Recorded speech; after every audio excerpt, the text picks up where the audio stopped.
විමල් වීරවංශ මන්තුමා. ගරු මුලාසනාරූඪ මන්ත්‍රීතුමනි, මෙම අත්‍යවශ්‍ය සේවා බවට ඛනිජ තෙල් ශේෂ්ත්‍රයේ පත් කිරීම පිළිබඳ විවාදයට කරුණු කීපයක් එකතු කරන්න මම බලාපොරොත්තු වෙනවා. මට පෙර කතා කරපු බොහෝ මන්ත්‍රීතුමන්ලා මේ පිළිබඳව කරුණු බොහොමයක් කියපු නිසා ආවරණය නොවුණු කරුණු කීපයක් මේ සභාව හමුවේ තබන්නයි මගේ බලාපොරොත්තුව. ඒ කතාවට එන්න කලින් අපේ මානව පෙරමුණ මන්ත්‍රීතුමා කිව්වා අගමැතිතුමාගෙන් ප්‍රශ්න අහන්න දැන් අවස්ථාව තියෙනවා මන්ත්‍රීවරුන්ට, ඒ තරම් ප්‍රජාතන්ත්‍රවාදී කාලයක් උදා වෙලා තියෙනවා කියලා.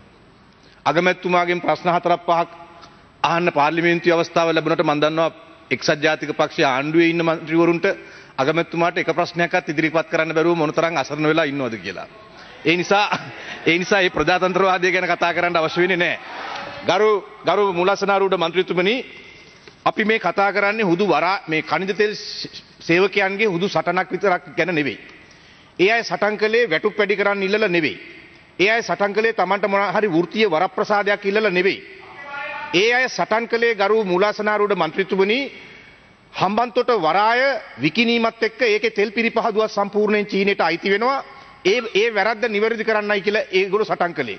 හෙට වරාය වෘත්තීය සමිති සටන් කරනවා, වර්ජන කරනවා. ඒ වරාය වෘත්තීය සමිති සටන් කරන්නේ මේ මහා වටිනා සම්පත විකුණන්න එපා කියන ඉල්ලීම කරන්න. ජාතියේ අනාගත පරපුරට ඒ සම්පත අයිති කරලා දෙන්න කියලා ඉල්ලන්න. ඒ නිසා මේක පටු සටනක් විදියට කවුරු හරි දකිනවා නම් ඒ වෘත්තීය සටන හැලු කරන්න කවුරු හරි හිතනවා නම් ඒක කරන්න පුළුවන් දෙයක් නෙවෙයි. මේ මර්ධනකාරී තත්වය අද උදා කරලා තියෙනවා. තමුන්නාන්සලාගේ ප්‍රජාතන්ත්‍රවාදයේ සලුපිලි අමු නිර්වස්ත්‍ර විදියට ගැලවිලා තියෙනවා. තමුන්නාන්සලා මැරයෝ දාලා ඒ වෘත්තීය සංගම් නායකයන්ට ගහලා තියෙනවා. රාජගිරිය පොලිසිය ඇතුළේදී පොලිසිය නිලධාරීන් මේ වෘත්තීය සංගම් නායකයන්ට පහර දීලා තියෙනවා. මේ විදියට තමුන්නාන්සලා ක්‍රියා කිරීම මගින් නැවත 89 යුගයකට මේ රට අරගෙන යන ලකුණු තමුන්නාන්සලා මේ වෙනකොට පෙන්නලා ඉවරයි. කොහොම වුණත් මේ වෘත්තීය සටන මගින් මේ වැඩ කරන ජනතාව මොකද්ද කියන්නේ? තමුන්නාන්සලාගේ විකුණන් කෑමේ ප්‍රතිපත්තිය නවත්තන්න. රාජස්දේපල විකුණන් කෑමේ ප්‍රතිපත්තිය නවත්තන්න. දැන් බලන්න ගරු මුලාසනාරූඪ මන්ත්‍රීතුමනි, ශ්‍රී ලංකා වරාය අධිකාරිය තමුන්නාන්සලා කියනවා මේ ණයබර පාඩුව ණයබර කී තමයි මේ හැම අපරාධෙම කරන්නේ. වරාය අධිකාරිය පහුගිය අවුරුද්දේ සම්පූර්ණ ණය සහ පොලී මුදල් ඔක්කොම ගෙවන්න තිබිච්ච ඒ සියලු මුදල් ගෙවලා ලාභ තියෙන ආයතනයක්. වරායේ ණය පොලී වාරක හම්බන්තොට ණය පොලී වාරකත් ගෙවලා ලාභ හොයපු ආයතනයක් ශ්‍රී ලංකා වරාය අධිකාරිය. බහලුන් නැතුව තියෙද්දි පවා හම්බන්තොට වරාය අවුරුද්දෙන් අවුරුද්ද ආදායම ඉහළ ගිහිලා තියෙනවා. 2011 රුපියල් මිලියන 11යි, 2012 රුපියල් මිලියන 135යි, 2013 රුපියල් මිලියන 565යි, 2014 රුපියල් මිලියන 1277යි, 2015 රුපියල් මිලියන 2100.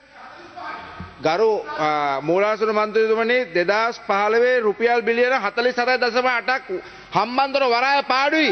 මේ බොරු ඉලක්කම් ඔය කියලා මහා සභාව නොමග යනවා. ඉස්කෝලේ ගිහින් නැතුව කොහොමද මන් දන්නේ බොරු ඉලක්කම්? කවුද? මෝඩයා. කවුද 2015? අනේ අර මෝඩයා দমনය කරන්න මට විනාඩි 9 ඕන. ගරු මුලාසනාරූඪ මන්ත්‍රීතුමනි, ඒ නිසා තමුන්නාන්සලා කියනවා දැන් මේක විකුණන්නේ කීයකටද? හම්බන්තොට වරාය ඩොලර් බිලියන 1කට විකුණන්නේ. රුපියල් 10 ගානේ පඩි කරා දීමනාව දුන්නා. අවුරුද්දක් තමුන්නාන්සලාට ඩොලර් බිලියන 1කින් ඒ පඩිය ගෙවත හැකි වෙන මොකක්ද කරන්න බෑ. ඒකටත් යනවා ඩොලර් බිලියන 1.1ක්. මේ මුළු අක්කර 500කට වඩා ඉඩම් එක්ක අර තෙල් පිරිපහදු සංකීර්ණයත් එක්ක තමුන්නාන්සලා තේරුම් ගන්න. මේ හම්බන්තොට වරාය තායිලන්තයේ අද ක්‍රායල කපාගෙන එනවා චීනය. මේ අවුරුද්දේ අන්තිම වෙනකොට ක්‍රායල සම්පූර්ණයෙන් කපලා අවසන් වෙනවා. අවසන් වුණාම මැලේසියාව මේ සිංගප්පූරුව පැත්තෙන් නෙවෙයි සේද මාවත හැදෙන්නේ. ක්‍රායල හරහා කෙලින් මෙන්නේ හම්බන්තොටට. දවසකට 500ක් විතර නැව් මෙතනින් ගමන් කරනවා. ඒ විතරක් නෙවෙයි ගරු මුලාසනාරූඪ මන්ත්‍රීතුමනි, ලෝකයේ අද අලුතෙන් හදන්නේ විශාල පරිමාණයේ නැව්. දැන් තියෙන විශාලම නැව් වල 21000කට වඩා බහලුම් ගෙනියන්න පුළුවන්. කන්ටේනර් ගෙනියන්න පුළුවන්. ඒ 21000කට වඩා බහලුම් ගෙනියන්න පුළුවන් අලුත් විශාල නැව් වලට ඇතුල් වෙන්න පුළුවන් වරායවල් තියෙන ලෝකේ 15ක් පමණ. ඒ 15න් දෙකක් තියෙන ලංකාවේ. එකක් හම්බන්තොට ජාත්‍යන්තර වරාය, අනික කොළඹ වරාය. මේ විශාල නැව් තමයි ලෝකේ අනාගත භාණ්ඩ ප්‍රවාහනයේ නැව බවට පත් වෙන්නේ. මේ හම්බන්තොට කියන්නේ නිසා ධනය උපයන්න පුළුවන් ඉතාමත් හොඳ සම්පතක්. වෙන මොනව නොකලත් ඔය සාමාන්‍යයෙන් ගරු මුලාසනාරූඪ මන්ත්‍රීතුමනි කලින් පාරේ ඒ කියන්නේ මැලේසියාව පැත්තෙන් එනකොට සේද මාවත දවස් 11ක් යනවා ලංකාවට එන්න. ඔය පැත්ත පහු කරගෙන.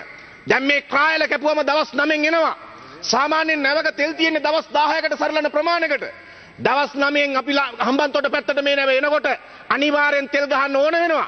මෙතන තෙල් සැපයුම පමණක් කළත් හම්බන්තොට අරගෙන තියෙන සම්පූර්ණ ණය මුදල අවුරුද්දක් දෙකක් යනකොට පියවල ඉවර කරලා මේක ලාභ ලබන තත්වයකට ගේන්න පුළුවන්. ගරු මුලසනාරුවට මන්ත්‍රීතුමනි, එහෙම වරායක් තමයි මේ විකුණන් කන්න හදන්නේ. මේ විකුණන් කන්නේ මොකටද දැන් බලන්න. එතන විකුණනවා. ඒ විතරක් නෙවෙයි.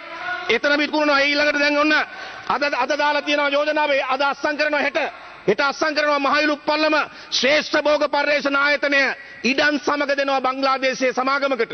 මහයිලුප්පල්ලම ශ්‍රේෂ්ඨ භෝග පර්යේෂණ ආයතනය කියන්නේ දෙයි හාමුදුරුවනේ මේ රටේ කෘෂිකාර්මික අස්වැන්න වැඩි දියුණු කිරීම ගැන පර්යේෂණ කරන තැන මේකත් මුළු අක්කර ප්‍රමාණයත් එක්කම ඒකේ අධ්‍යක්ෂ ජනරාල් පවා විරුද්ධව සිටියේදී හෙට කිවිසුම් අස්සම් කරනවා මේකත් විකුණන්න බංග්ලාදේශ සමාගමකට.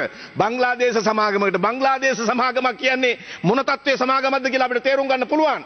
ඒ නිසා ගරු මූලාසනාරුවට මන්ත්‍රීතුමනි, තමුන්නාන්සලා කියන්නේ මේ රටේ සියලු දේපල විකුණන් කනකොට, ත්‍රිකුණාමලයේ වරාය විකුණනකොට ඉන්දියාවට, අතන හම්බන්තොට වරාය චීනට දෙනකොට, මේ මහයිලුප්පල්ලම ශ්‍රේෂ්ඨ භෝග පර්යේෂණ ආයතන බංගලි සමාගමට දෙනකොට, මේ ඔක්කොම තමුන්නාන්සලාගේ අගමැතිතුමා විකුණගෙන කනකොට මේ රටේ වැඩ කරන ජනතාව, මේ රටේ ජීවත් වෙන ජනතාව ඔහේ බලන් ඉන්න ඕනේ කියලාද?